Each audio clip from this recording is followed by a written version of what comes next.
Gyventi kūne. Kviečiu atrasti naujų ir pritaikomų būdų pažinti ir puoselėti savo kūną, smalsiai patyrinėti jį per fizinę, psichologinę ir emocinę prizmę. Tinklalaidė kuriama mylintiems sportą, besirūpinantiems savo sveikata ir tokiems kaip aš, kurie nujaučia, kad kūnas gali daugiau nei atrodo ir slepia daugiau nei galime suvokti. Sveiki klausytojai, labai ačiū, kad prisijungėt vėl prie tinklalaidės Gyventi kūne ir šiandien turim labai įdomią temą – skausmą. Kaip skausmą suvokti, kaip jį valdyti, kada jis reikalingas, kada jis yra žalingas. Ir su manim studijoje yra kineziterapeutas ir tikrai labai plačiai besidomintis kūnu žmogus, Tomas Linksmuolis, labai gražia pavardė. Ir gal šiandien nebus labai linksma tema, bet bus tokia aktuali ir praktiška. Pabandysim, kiek pavyks praktiškai paliesti tam tikras skaudamas temas žmonių. O prieš pradedant kalbėti, labai kviečiu tinklalaidę prenumeruoti Spotify ir YouTube. Labai kviečiu tapti rėmėjais Contribui ir pasekti Instagramą arba Facebooką Gyventi kūne. Ir šiandien su Tomu galėtume, manau, pradėti, kalbant apie tai, kas yra skausmas. Tai Tomai, tu kaip kineziterapeutas, kaip praktikas ir tuo pačiu ir teoretikas, gali papasakoti gal mums tiek teoriškai, tiek praktiškai, kaip suvokti, kas yra skausmas. Taip, tai labas visų pirma. Kalbu ne tik su tavimi ir su klausytojais, tai skausmas, aš su skausmu susiduriu kiekvieną dieną, čia yra pagrindinis mano darbas, ką aš darau, tai bandau kažkaip tai suvaldyti tą skausmą, nes didžioji dalis žmonių vis tiek pro mano kabineto duris įeina tam, kad padėčiau jam susitvarkyti su skausmu iš esmės. Bet kas tai yra, tai mes iki galo gerai net ir nežinom, kas yra įdomiausia. Skausmas apibrėžiamas kaip nemalonus potyris, nemalonus emocinis, socialinis ir jutiminis potyris, nebūtinai liudijantis audinių pažeidimą, bet gali būti įsivaizduojama audinių pažeidimą liudijantis pojūtis. Tai toks kompleksiškas jutimas, tai ne visai yra netgi jutimas. Aš taip paprastai iš praktikos galvodamas, tai aš galvoju, kad skausmas yra pavojaus signalas, aliarmas tam tikras. Taip gal yra paprasčiau suprasti, nes nėra tai tiek paprastas pojūtis, kad, tiesiog kaip ir kiti jutimai, kad kiek aš stimuliuoju skausmo receptorius, vadinkim, tokių net receptorių nėra, yra nociceptoriai, bet kiek aš juos stimuliuoju, tiek ir jaučiu skausmą, tai visiškai nėra, tai priklauso nuo labai daug faktorių, nuo to, kaip mūsų nervų sistema, kaip mūsų smegenys apdirba tą ateinantį nociceptorių, tai sakykim paprastai skausmo ateinantį signalą į smegenis. Ir tai priklauso nuo daug faktorių. Tai skausmas yra labiau gal net nuomonė į tą ateinantį signalą. Tai yra mūsų nervų sistemos nuomonė į tai, koks signalas ateina į ją. Ir ta nuomonė nuspalvina, kaip ir visada, mūsų įvairios patirtos prieš tai patirtis. Galbūt atmintis, galbūt baimė kažkokia tai, kad kažkas čia dabar man atsitiko. Galbūt emocija tuo metu, galbūt bendra nervų sistemos būsena, stresas, galbūt aplinkybės, tai labai daug kas gali įtakoti ir tas pats ateinantis signalas kartais gali būti visiškai neskausmingas ir kartais gali būti nepakeliamas skausmas. Ir tie skausmo receptoriai, mes juos taip paprasčiau vadinkim, kad kas nežino nociceptoriaus apibūdinimo, tai jie mums signalizuoja apie esamą arba potencialią kažkokią pažaidą, skausmą, kažkokią traumą ir panašiai. Tai kaip ir tai nebūtinai reiškia, kad tas skausmas egzistuoja, kaip tu sakai, ne? Skausmo receptoriai potencialios pažaidos iš esmės jie nesignalizuoja. Reikia suprasti, kad skausmo receptoriai, tie nociceptoriai, tai jie ne tik tai skausmą iš tikrųjų jaučia, jie praktiškai visą laiką kūne yra aktyvūs. Aš dabar net sėdžiu, nejaučiu, mano kelio sąnaryje ten iki 50% skausmo receptorių, tai yra laisvosios nervinės galūnėlės. yra aktyvūs netgi nieko nedarant. Tai jie visą laiką siunčia kažkokį signalą į smegenis, tik tai smegenis interpretuoja tai kaip įprasta veikla, nieko ypatingo, ar ne? Ir daug veiklų įvairių, tam netgi paprastas fizinis krūvis, kažkokia apkrova tam pačiam keliui, arba kažkoks sutrenkimas, stimuliuoja tos pačius receptorius. Tai tik tai kartais aš nieko nejaučiu, kaip ir turėčiau nieko nejausti, o kartais aš jaučiu labai daug ir nemalonaus, ar ne? Tai vat būtent ta interpretacija skiriasi labiau, ne tai, kas ateina į smegenis. Į smegenis, kaip ir žinom, kiekvienas ten kartais tas pats prisilietimas prie tos pačios kūno vietos gali būti visai neskausmingas, kartais jisai daug jautresnis, ten, ar ten kokia geras įsivaizdavimas yra kokią nors pėdą, pavyzdžiui, duoti paliesti, ne, kažkam, tai kartais kitas žmogus, tarkim, masažą nuėjus, gali priliesti tą pėdą, no problem, bet jei žmogus dirglesnis, dažniausiai jis net negali iškentėti ir jis jam kutena, nors šiaip kutenimas irgi yra vienas, kutenimas ateina skausmo traktais į smegenis, tai yra labai panašus jutimas ir gali būti nemalonus. Tai daugiau priklausys nuo to, kokioje būsenoje tie receptoriai stimuliuojami ir ką mes apie tai manome. Ir šitoj vietoj iškart noriu paprašyti tavęs paaiškinti, kaip suvokti skirtingai juntamą tą patį galbūt skausmą, tarkim, skauda stabiliai nugarą, ne? Ar, paimkim nugarą. Ir mum esant kažkokios labai nerimastingos, dirglios nuotaikos, tas skausmas gali atrodyti labai didžiulis, pavojingas. Esant labai pakilios nuotaikos, mes galim net iš vis nustoti jausti tą skausmą. Kaip suveikia mūsų smegenis ir nervų sistema, kad mes tą patį įvykį traktuojam ir suvokiam skirtingai? Čia labai panašiai kaip kai aš esu geros emocinės būsenos ir išsimiegojęs, manęs visiškai nenervuoja namuose bardakas, kurį sukėlė mano 2 vaikai. Ne?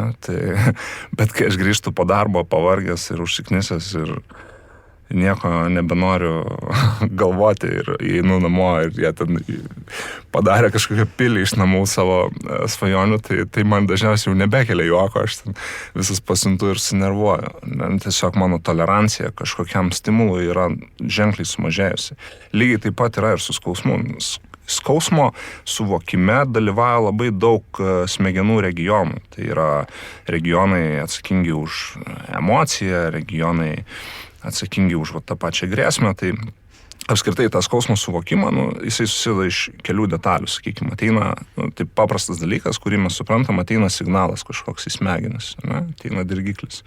Tada mes tą signalą vertinam ir apdirbam, tai kyla keli klausimai, ar esu jautęs tokį signalą prieš tai, kaip tada pasibaigia ta istorija, ar apskritai, tas jautrumas, jisai, bendrai nervų sistemos jautrumas, jisai priklauso nuo to, kiek aš jau šiuo metu galiu toleruoti, kiek mano stiklinė pilna, kiek aš dar turiu rezervo tai tolerancijai ir kiek aš apskritai svarstau, bet iš esmės tie klausimai keli kyla, tai kokia prieš tai buvusi patirtis, kiek tas regionas atsparus galbūt aš jį ir taip saugau jau šiuo metu, galbūt galvoju, kad čia kažkokia šita zona trapi, ar ne, ir man ją reikia saugoti. Tai daug įvairių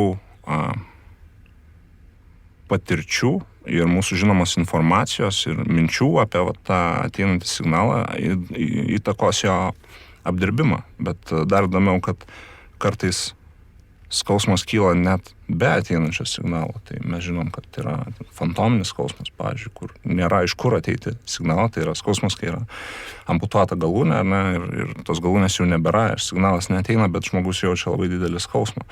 Ir mes turim labai daug eksperimentų, tokių populiarių iš to kilusių, kaip yra pavaizduojama, kad žmogus gali, net turėdamas galūnę, pajausti skausmą, kai jos niekas nedirgino kažkokią tai netikrą ranką. Ten yra phantom limb experiment, pavyzdžiui, kur žmogus laiko savo ranką ir netikrą ranką ant stalo, ir ją stimuliuoja ir paskui galiausiai trenkia ją su plaktuku ir žmogus iš tikrųjų pajaučia skausmą, kad lyg tai jam trenkia. Tai čia, kas nėra matę, tikrai labai įdomus eksperimentas.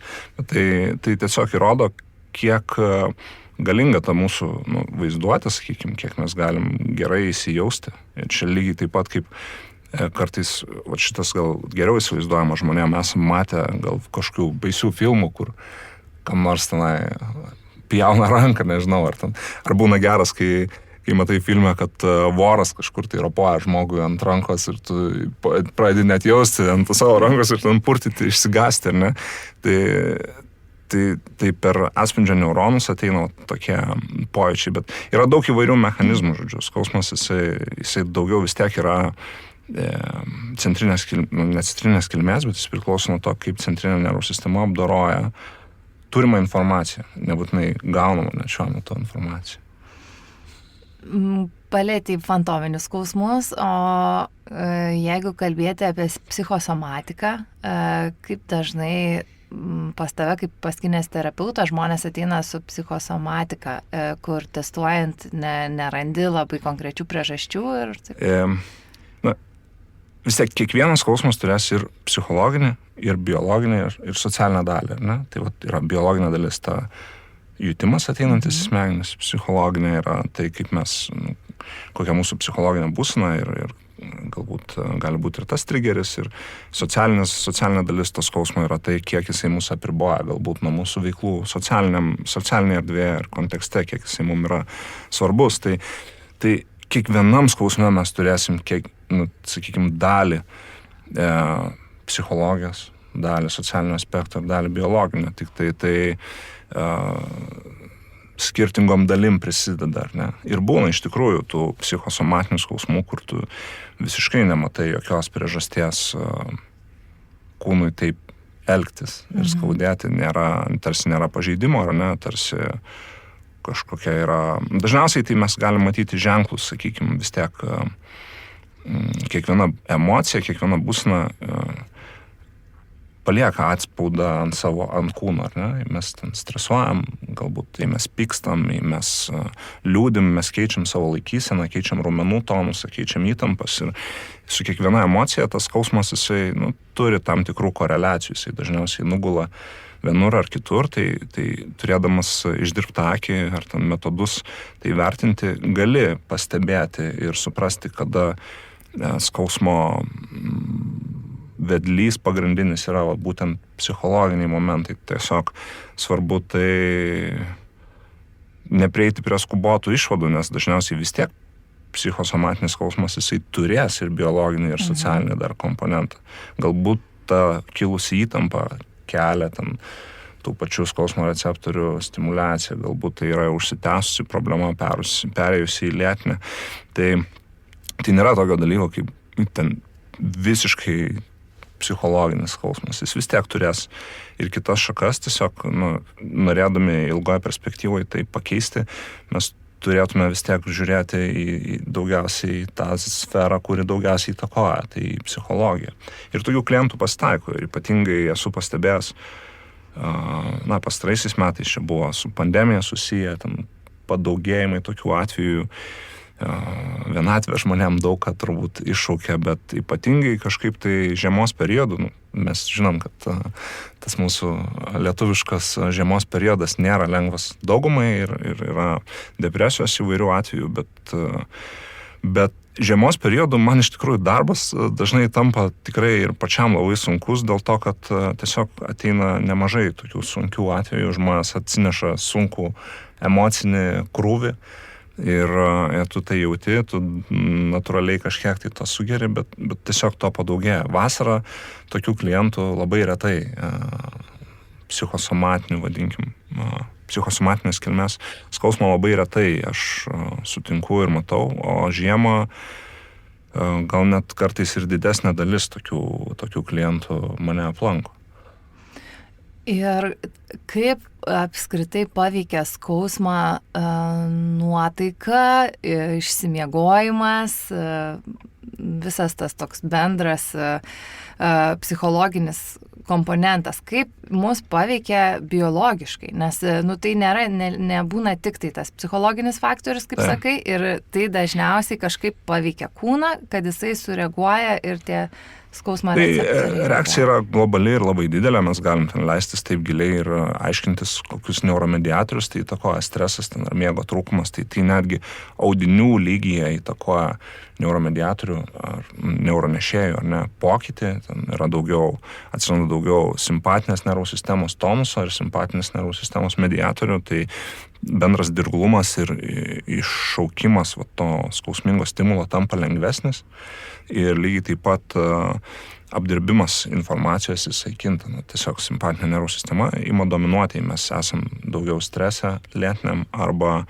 neišsimiegoja. Ir kas šiaip yra įdomu, tai dažniausiai žmonės atėję su skausmo paūmėjimu, ypač ten kažkoks sutraukia kaklą, ar ne, tai jie vis dar galvoja, kad jos perpūtė. Dažniausiai tai perpūtė, arba jie ten kažkur pasisuko, arba numiegoja. Yra 3 variantai turbūt, bet mes iš mokslo žinom labai gerai, kad beveik visi paūmėjimai, dažniausiai, sakykime, paūmėjimai yra susiję būtent su streso periodais, su miego trūkumu, su nuovargiu, su pervargimu. Tai labiau tokie dalykai dažniausiai iššūkia, apie kuriuos žmogus net nepagalvoja. Sako, atsikėliau vieną dieną ir iš niekur man čia susuktas kaklas, tirpsta ranka, nieko nedariau, nieko nekėliau, bet sakau, o gal jūs kažkokio tai streso turėjot, ar tam blogai. Čia buvau laidotuvėse ir, žodžiu, kitą rytą atsikėliau. Tai to žmonės dažnai net nesuriša ir nesujungia šitų dalykų, nors tai lygiai toks pats yra didžiulis stimulas, kaip ir būtų ten kelti kažkokį didelį svorį. Tiesiog audinių tai nepažeidžia. Galbūt jau tas dirgiklis, ten kažkokia įtampa, pavyzdžiui, kakloje, gal ne jau buvo seniai, gal buvo kažkoks raumenų disbalansas dėl asimetriško sėdėjimo, kaip pavyzdys darbe. Tiesiog tą vieną rytą žmogus atsikėlė tokioj nuvargusiai būsenai, kad tai pradėjo jaustis. Tai tiesiog ta skausmo tolerancija, čia panašiai kaip ir streso tolerancija, yra naudojama tokia analogija, kaip streso kibiras, jau esu kažkur apie tai pasakojęs, ar ne? Tai mes turim tam tikrą talpą, sakykime, kiek mes galim užpildyti nervų sistemą įvairiais stresoriais. Ir kai mes perpildom tą talpą, kažkas atsitinka dažniausiai. Mes susergam, sustraumuojam arba pradeda kažką skaudėti. Tai skausmo toleranciją irgi mes galim vertinti taip pat. Skausmo tolerancija po žmogų labai stipriai priklausys nuo to, kiek jis išsimiegojęs ar pavargęs.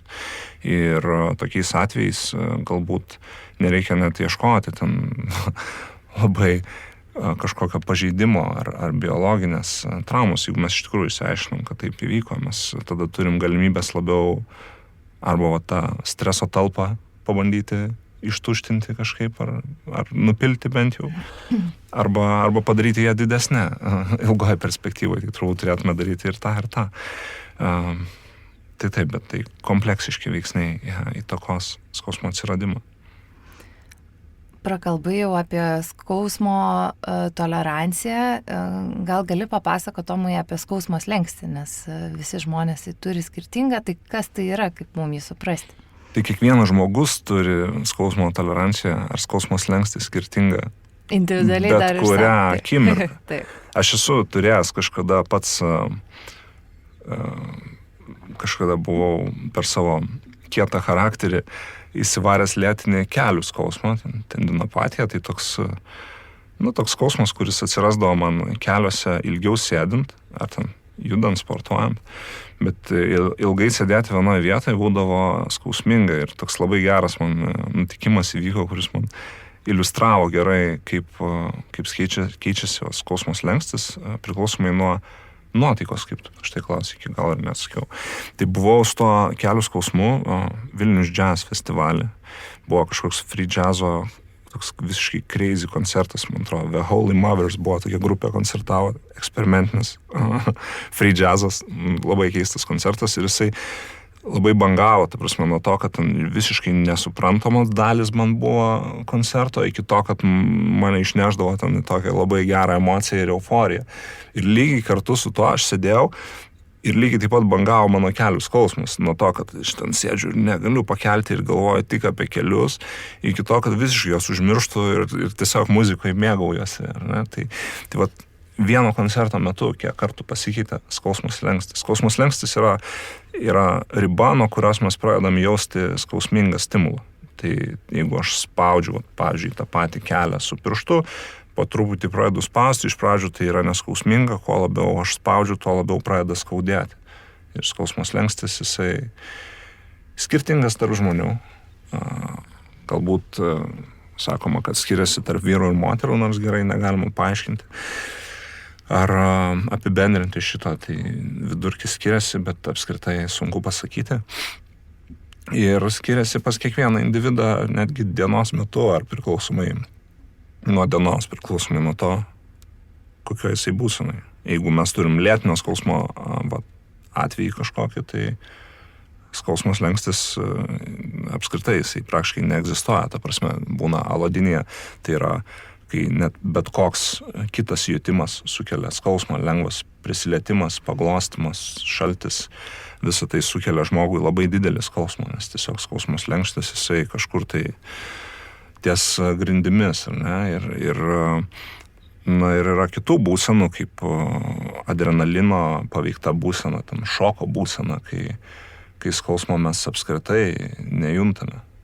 Tai čia irgi esu buvęs tokiai būsenai kartą, kai buvau kalnuose kritęs su dviračiu stipriai, lėkiau nuo kalno, verčiausi per priekį, leidausi ant galvos, išniro raktikaulis, ten lūžo delnas, lūžo šonkauliai, visas nusibrozdinau, ten vos išgyvenau, bet nepraradau sąmonės. Mes važiavom dviese ir pirmas žmogus nuvažiavo, nes jis važiavo pirmas, net nematė, kad aš kritau. Aš atsisėdau, ten dairausi, žiūriu, iš manęs varva kraujas kažkur, paliečiu savo petį, išlindęs raktikaulis, akivaizdžiai jisai išniręs, ta prasme, čia dažna dviratininkų trauma, taip krentant. Galvoju, tu savo išniro raktikaulis, pakeliu ranką į viršų, nuleidžiu, neskauda, dar kartą pakeliu, nuleidžiu, tai kas čia galvoju, kas čia yra pasmetam, bet iš rankos ten bėga delnas, kažkoks delnas, iš rankos bėga kraujas, delnas kažkoks keistos formos, galvoju, ta prasme, nieko nesuprantu. Ir taip sėdžiu, galvoju, pasėdėsiu, įdomu, ar galėsiu parvažiuoti su dviračiu, ten jau pradėjau žiūrėti dviratį.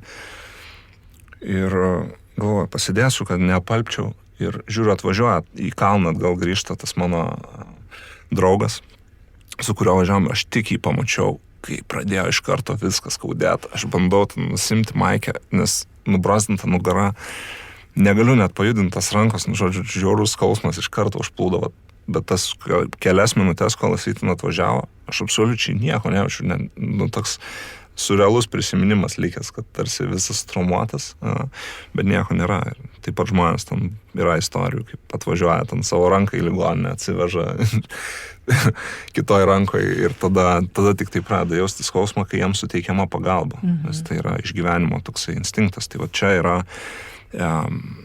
yra nusileidžiantis skausmo slopinimo mechanizmai, kai smegenys blokuoja bet kokią ateinantį skausmą iš viršaus. Tai jisai ateina, bet jo interpretavimas yra užblokuojamas, sustabdomas tas signalas tam, kad žmogus išgyventų.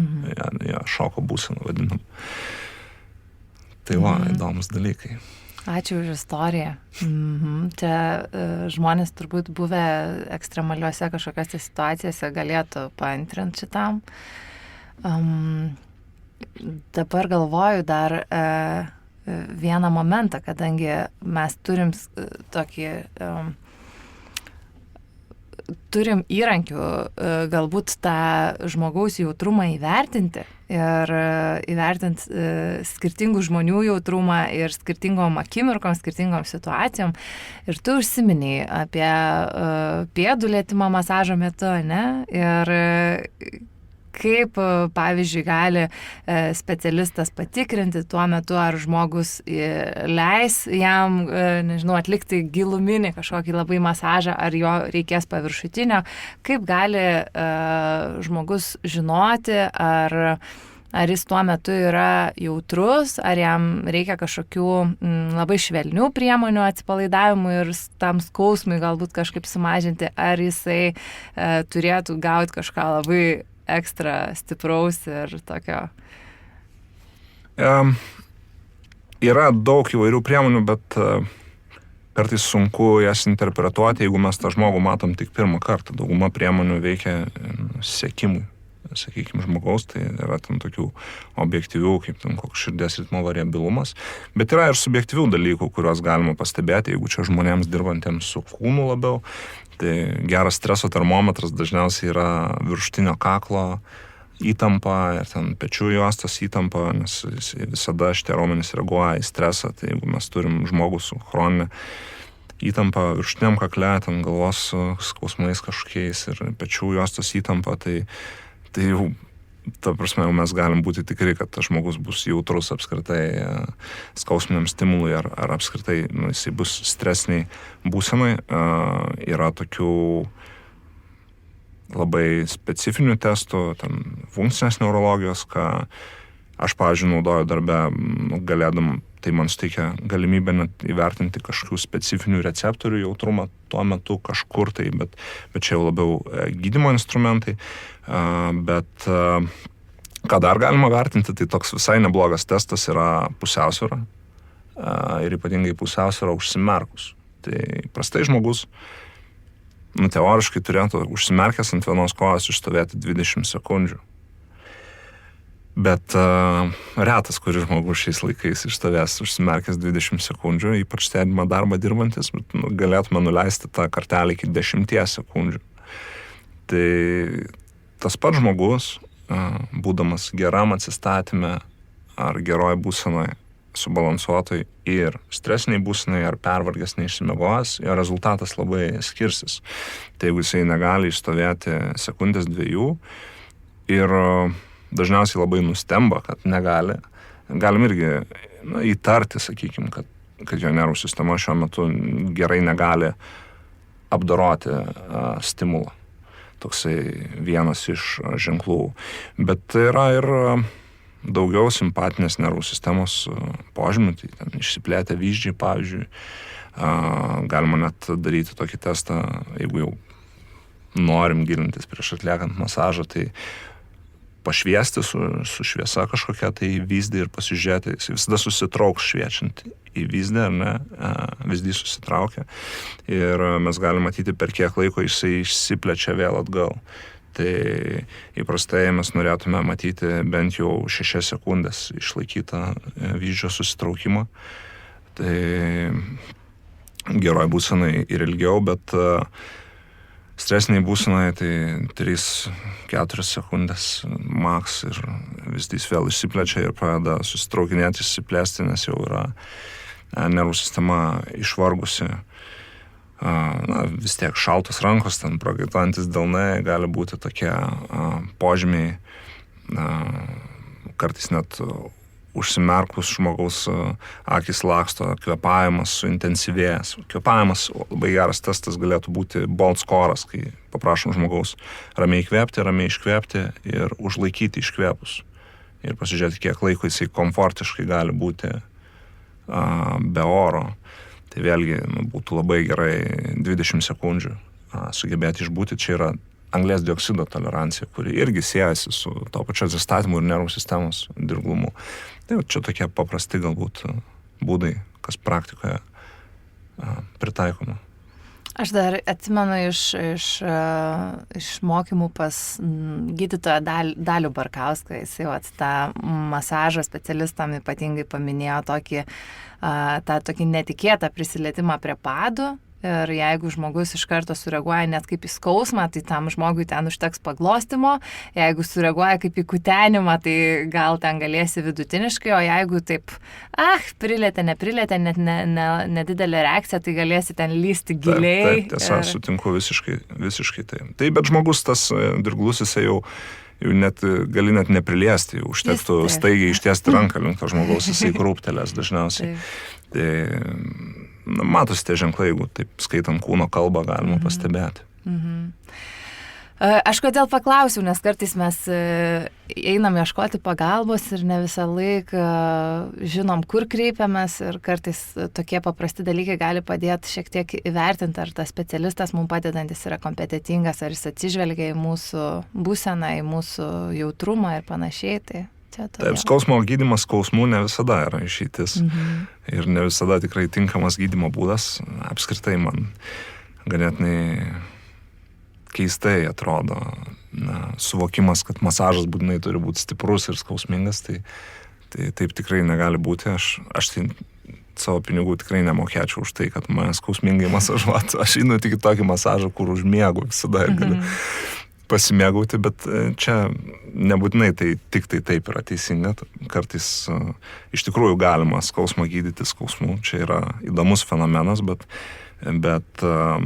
aplink skausmingą vietą, keliant dar daugiau skausmo, mes vis tiek gauname skausmo inhibiciją, tą centrinį skausmo slopinimą ir to skausmo židinio, kurį žmogus jaučia, intensyvumas mažėja.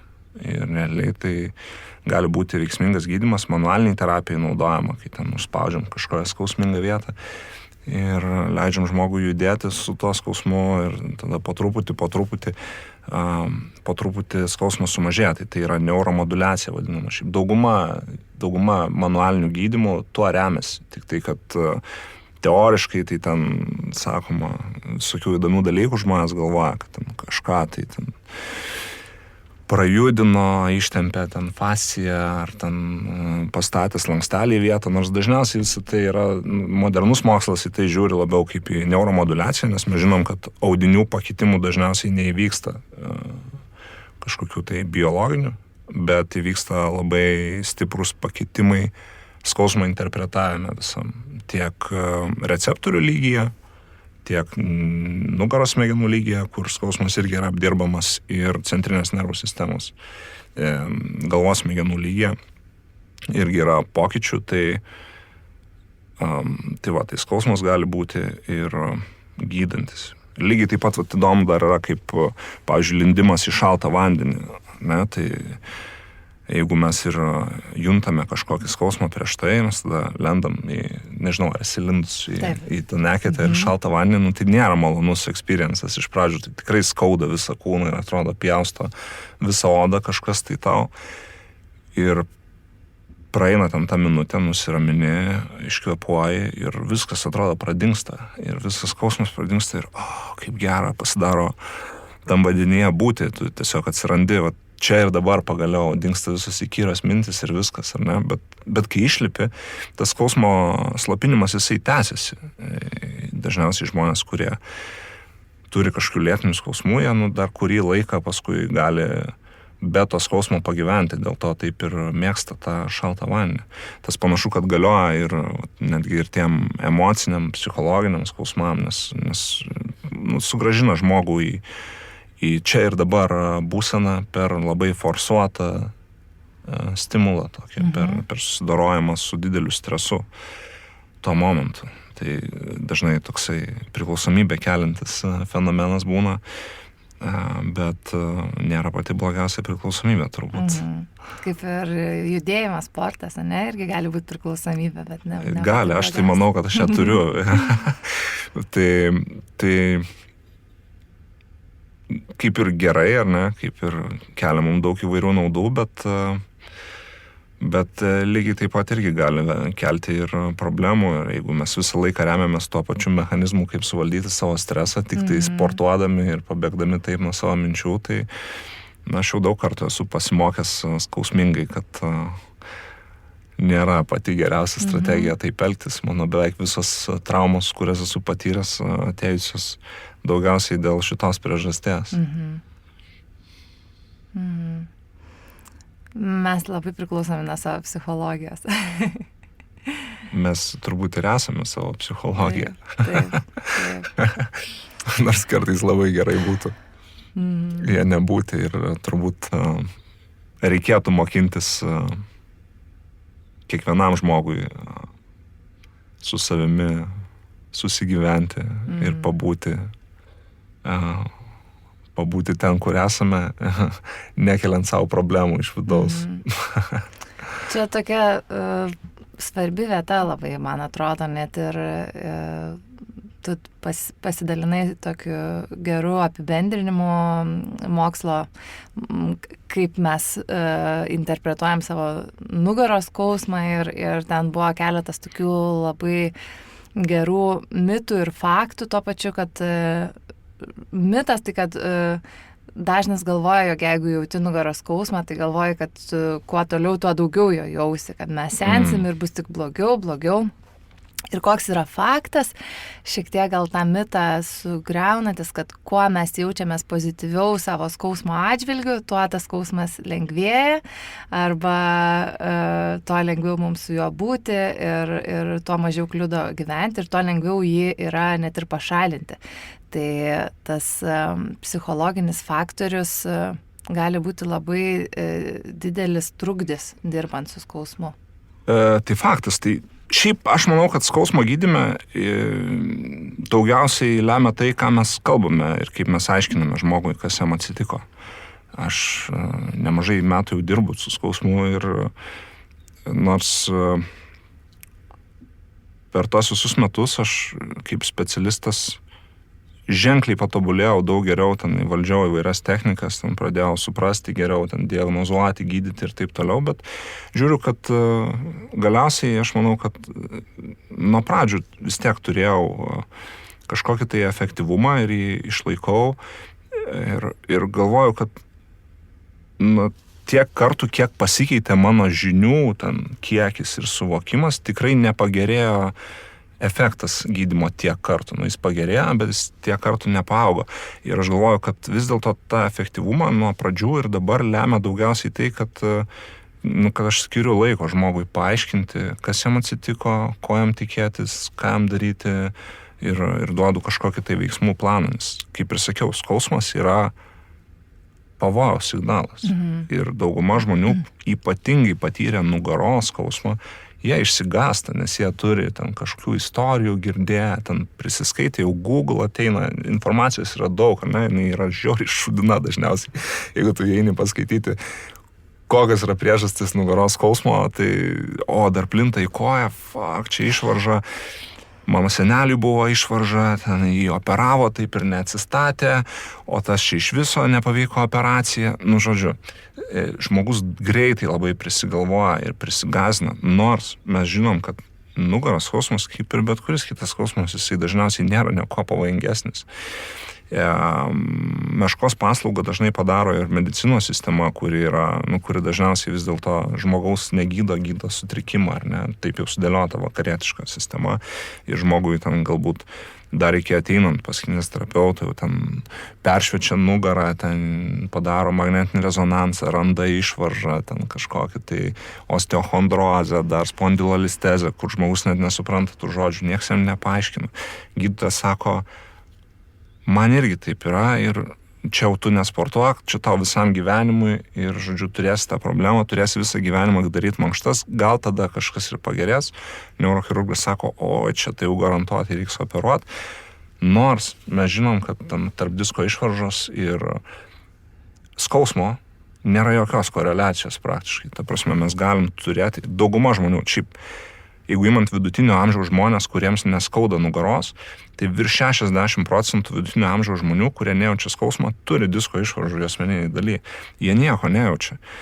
Lygiai taip pat didžioji dalis žmonių, kurie turi jau simptomatinę disko išvaržą ir reabilituojasi sėkmingai, išeina iš to skausmo, atsistato, sugrįžta jėga, pilnai gyvena, nebejaučia jokio skausmo, sportuoja, tai ta disko išvarža tai niekur nedingsta, jinai padaro magnetinį rezonansą, jinai dažniausiai tokia pat, gal ir pakinta, bet tai nekoreliuoja, jos struktūrinis pakeitimas visiškai nekoreliuoja su simptomų pagerėjimu ar praėjimu.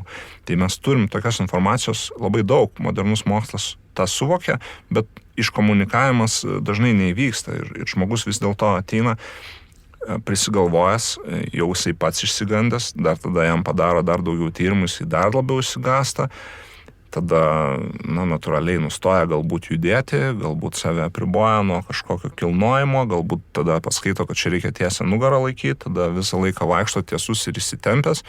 Tai atsiranda dar daugiau baimės, atsiranda dar daugiau to aliarmo ir dar daugiau grėsmės, nes žmogus jis tiesiog net nebenori pagalvoti apie pajudinimą. Čia ekstremalus atvejai, bet kai tai skausmas tęsiasi daugiau nei 3 mėnesius, atsiranda lėtinio skausmo fenomenas ir nemažai tokių žmonių galima sutikti, kurie net mintis apie pasilenkimą jau jiem skauda, jiem net nereikia lenktis. Arba lenkiasi jie ten besisaugodami ir tada edukacija ir tas žmogaus supratimas yra svarbiausias momentas, kartais užtenka jam paaiškinti, parodyti, kad jisai vis dėlto, tokioj padėtyje žiūrėk, gali pasilenkti, gal čia nieko blogo, gal čia neurologinių simptomų šiaip vis dėlto nėra, čia yra skausmas. Apskritai ten lėtinio skausmo atveju, tai dažniausiai jau per tą laiką audiniai senai yra sugyję, likęs tik tai ta baimė ir ta grėsmė.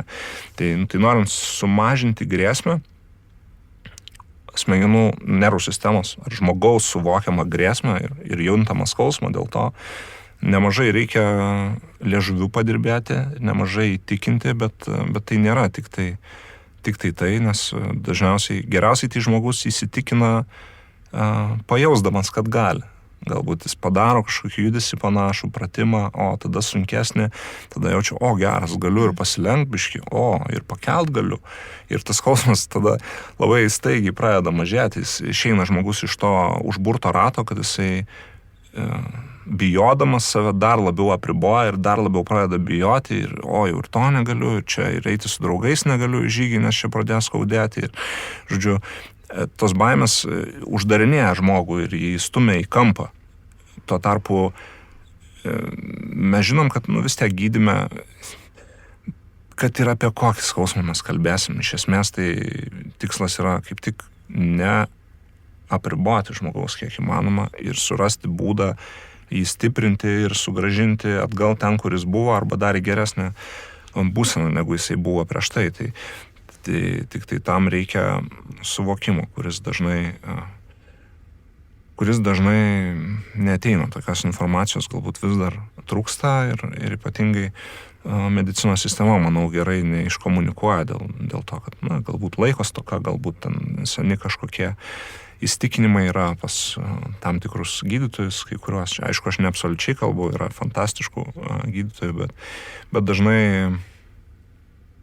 dažnai taip neįvyksta. Mhm. Mes kaip tik praėjusį kartą čia sėdėjom su Juozu iš Sunkumų klinikos ir kalbėjom apie tai, kaip žmonės pradeda kelti dvigubą savo kūno svorį, turėdami nugaros išvaržas ir bijodami iki tol net pajudėti, o ateina iki tokio taško, kur gali atlikti visus bazinius judesius su didžiuliam apkrovom, nejausdami jokio skausmo, gyventi visavertišką gyvenimą. Ir tai atrodo taip ir fenomenalu, ir gąsdinančiai daugeliu žmonių, bet mūsų kūnui reikia labai įvairių judesių ir mūsų kūnas ir sutvertas yra ir kelti, ir pasilenkti, ir judėti, pasisukti, pasitempti. Tai... Aš manau, kad sunkaus svorio kelimas nuo žemės yra tikrai geriausias gydymas nugaros skausmui. Ta prasme, jau kai žmogus sugeba ir padaro tą ir pakelia, jis jau tikrai ramus ir nebepergyvena dėl to savo nugaros. Ta baimė sulenda į vieną vietą po tokio pakelimo ir pradingsta kažkur tai ilgam. Ir kaip svarbu tai yra, aš nežinau, kažkaip taip sutampa, turbūt, kad aš daugiausia čia kalbinusių žmonių turi vaikų ir mes tiesiog visą laiką pakalbam apie pavyzdį, kad pakelti vaiką nuo žemės, išmesti orą ir tokių paprastų elementarių dalykų, arba tiesiog... O žinai, kad skausmo jutimo tas slopinimas ir skausmo jautrumas, skausmo slenksčio atsiradimas ir gebėjimas, ypatingai gebėjimas slopinti skausmą iš nervų sistemos, jis susiformuoja vaikystėje daugiausiai. Nežinau. Tai čia yra problema su to helicopter parenting vadinamu, kai yra pernelyg saugomi vaikai, kad jie neužsigautų vaikystėje, ypatingai iki 3 metų. Jeigu jiems neleidžiama kristi, verkti, užsigauti, žaisti, eksperimentuoti, tai taip efektyviai neišsivysto gebėjimas slopinti skausmą ir tokie žmonės užauga jautresni ir paskui jau to gebėjimo taip efektyviai negali išsiugdyti, kaip išsiugdo žmonės vaikystėje vis dėlto, kurie įprastai normaliai žaidė, krito, užsigavo ir tokiu būdu išmoko. Užsigavo, atėjo mama, pagodė, nusiramino vaikas, skausmas praėjo. Tai čia ir yra tas gebėjimas nuslopinti skausmą, nusiraminti ir perėti į ramią būseną. Tai jisai gali ir nebūti toks efektyvus pas kai kuriuos žmonės.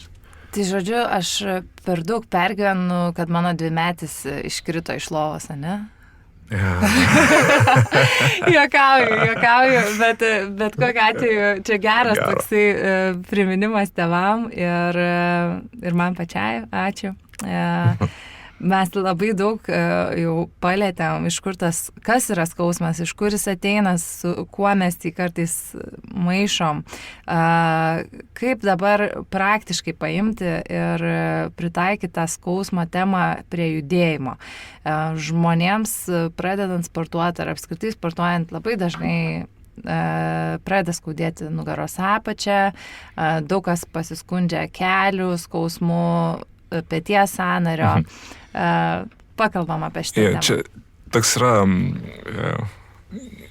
geras bairis, kad neretai sutinku žmonių, kurie, vis tiek dauguma žmonių dirba sėdimą darbą, ar ne, ir ten, tarkim, užsiknisa dirbti tą sėdimą darbą ir pradeda sportuoti, ten niekad nesportavo, dabar 35 metų nusprendė, kad reikia keisti savo gyvenimo, valio. Jie pradeda sportuoti, dažniausiai pajunta tą, jeigu teisingai pradeda, pajunta tą judėjimo džiaugsmą, užsikabina, pradeda sportuoti dar daugiau. Wow, žiauriai fainai, bet atsiduria galiausiai kineziterapeuto kabinete, nes vis tiek kažką pradeda skaudėti.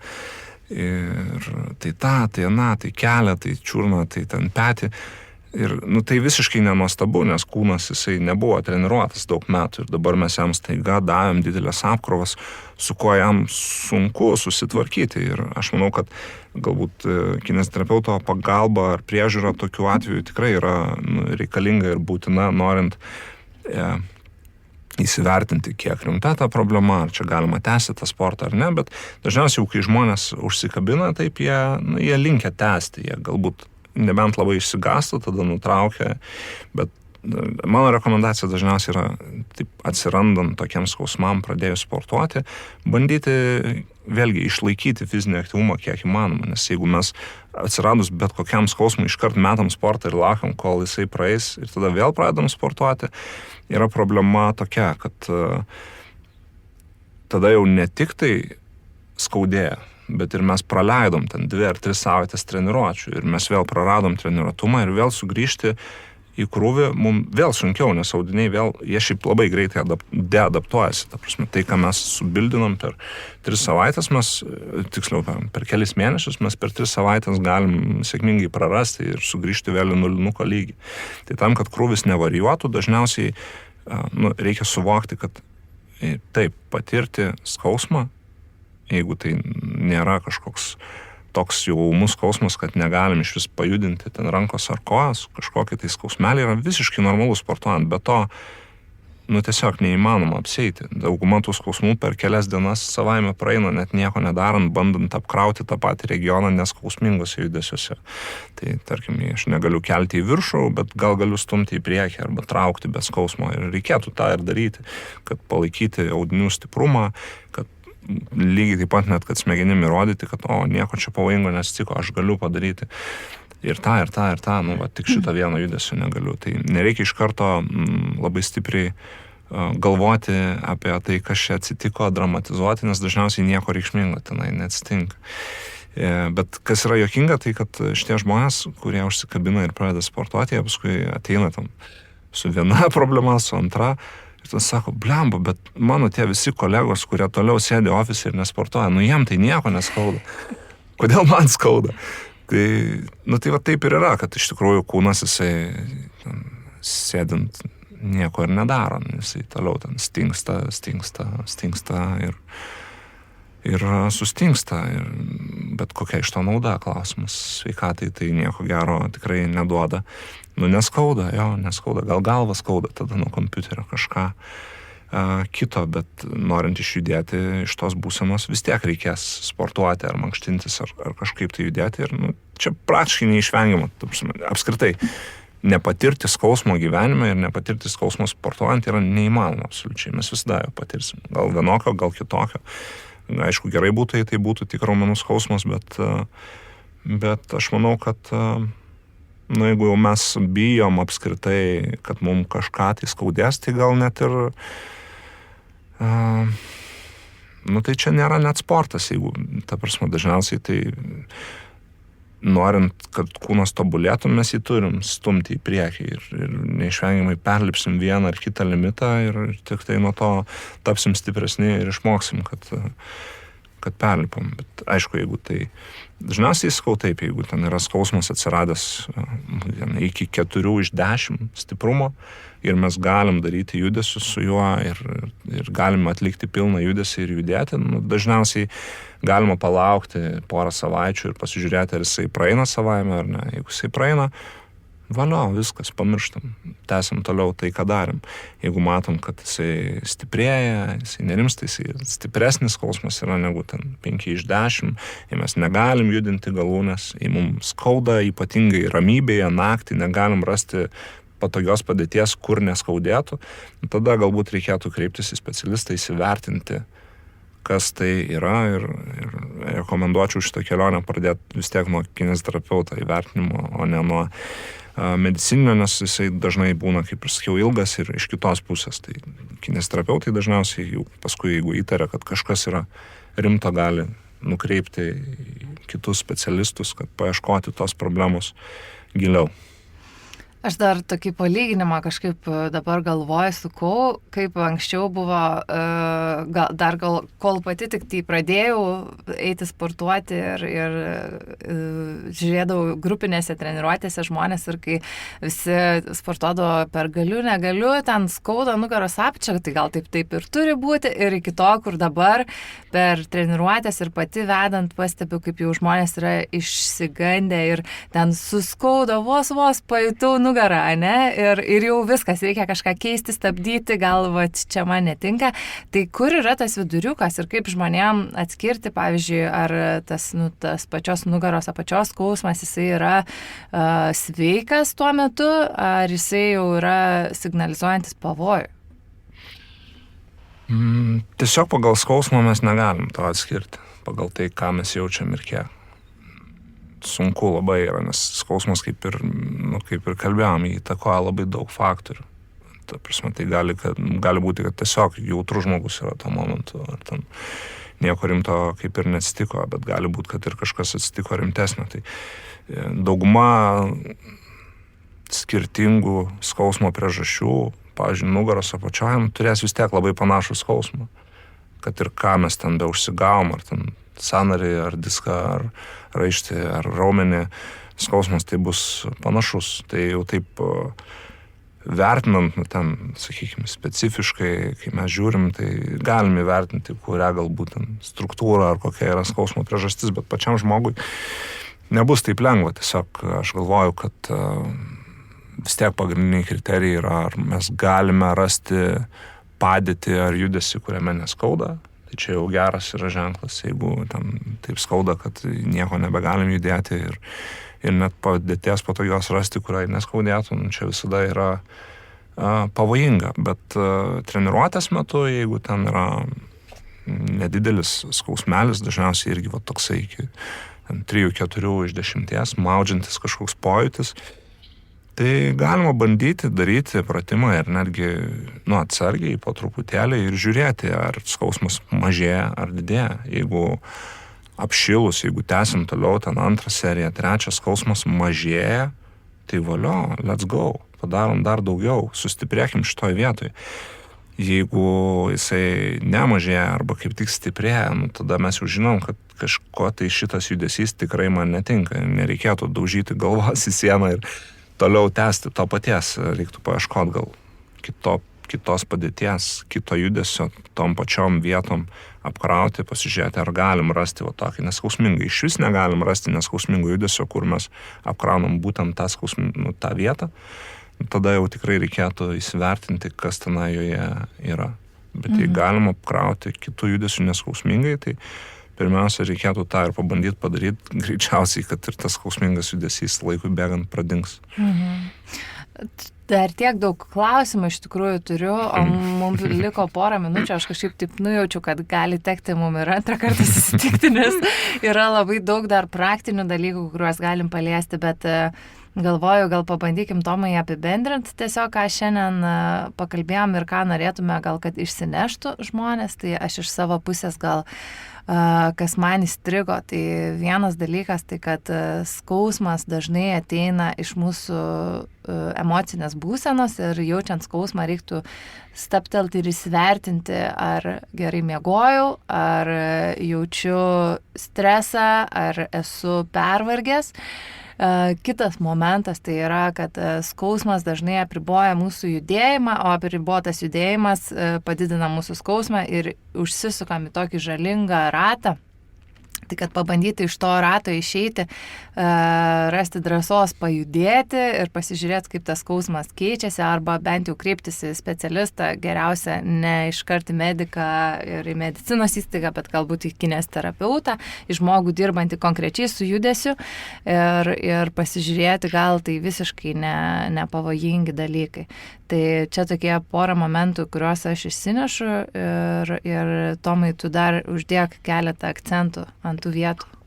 Tai be to, ką tu jau pasakėjai, aš galiu pasakyti, kad ir kas nutiktų, kad ir kas skaudėtų, niekada nenustokit judėti. Čia mūsų pagrindas - rasti būdą, kaip tą daryti ir daryti. Nes kuo labiau mes save skausmingai būsenoje saugome ir tuo labiau dažniausiai mums dar ir skauda. Tai nesustokit judėti. Čia turbūt geriausias patarimas ir apibendrinimas, kokį galiu duoti visiems gyvenimo atvejams. Ačiū labai. Ačiū, kad atėjai šiandien pasikalbėti. Skausmas lydi labai daugelį skirtingais gyvenimo etapais, daugiau ar mažiau, skirtingose vietose, dėl skirtingų priežasčių, bet tai nebūtinai turėtų apriboti gyvenimą ir gyvenimo kokybę. Tai ačiū tau labai, kad palietėm šitą temą. Manau, kad paliesim dar kartą, kada nors plačiau. Ačiū tau, kad pakvietei mane. Dėkui. Tariu didelį ačiū, kad perklausei šią tinklalaidę ir noriu pakviesti prisidėti prie tolimesnių laidų kūrimo. Ta padaryti gali Contribui platformoje, kur rasi reikalingą paskyrą įvedę žodžius gyventi kūne.